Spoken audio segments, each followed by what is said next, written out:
ښځه دې ګلپانې تر ورته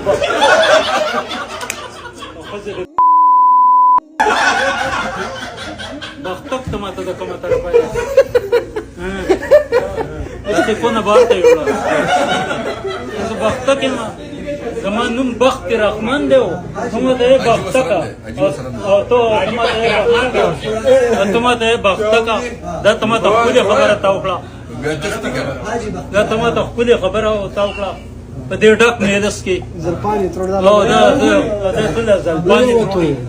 دا زل په پټا پرېښي دي ولې ستا د زلفو نه یېرېږم ستا د زلفو نه یېرېږم بسم الله الرحمن الرحیم. عزتمن بخت رحمان به تاسو پیژنئ نن سبا په سعودي عرب کې دی یو څو ملګرو راجمع شوي دي او هغه چې دی سعودي عرب ته بوتلی دی عمرې ته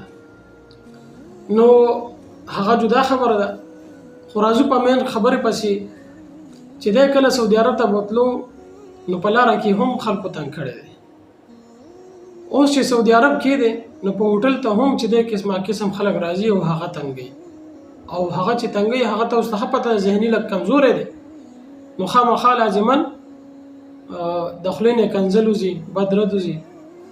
او خاص کنځل کې تاسو اورېدلی هغه یو ملګری ورسره اخیسته چلیږي تاسو به دا ویډیو کې وګورئ او هغه ته څونه اخیسته وایي دا زما رور دی که دې ما وهم نو زه درته څه نه وایم ولې چې هغه ورسره ښه په صحیح طریقه چلی اخره کې درته بخت رحمان یو څو خبرې هم درته اورم چې داسې قیمتي خبرې کړي که نه د عبرت نه ډکې چې سړی ورته حیران شي خو راځو مین خبرې ته عزتمندو چاته تکلیف مه ورکوئ ځکه حدیث کې راځي نبی کریم صلی الله علیه وسلم فرمایي چې کامل مسلمان هغه څوک دی چې د هغه د لاس نه د هغه د خولې نه بل مسلمان په امن کې وي محفوظ هر طرف ته یو سله د خیال کوه مخکې ځای د ادیره د خیال کوه ډېر تکړه خلک سیلاب د مرګي یوړل رانیولې پره د خیال کوه او خیال کوه ګوره ازار درنه څوک نشي ګناه خپله در سره د خیال کوه تر څو پورې ستا د لاس د خولې نه بل مسلمان محفوظ شولو نو بیا به ته کامل مسلمان جوړېږي عزتمندو موږ ته پکار ده چې په مذاق کې هم چاله تکلیف نه ورکوو مذاق نه دی مذاق ټوکې کول په هغه کې هم چاله تکلیف ملاویږي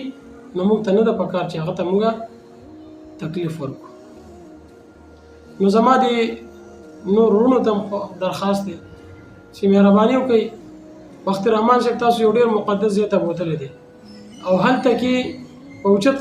اواز باندې خبرې کول هم منع دي کنځل خو لرې خبره هغه پاکه خاوره ده پاک ځای دی ښایسته ځای دی ښایسته خبرې وکړئ ښایسته هغه ته ذهني سکون ورکړئ په ښایسته خبرو باندې مهرباني وکړئ ما خپل اعمال بربادوئ او ما دته تکلیف ورکوئ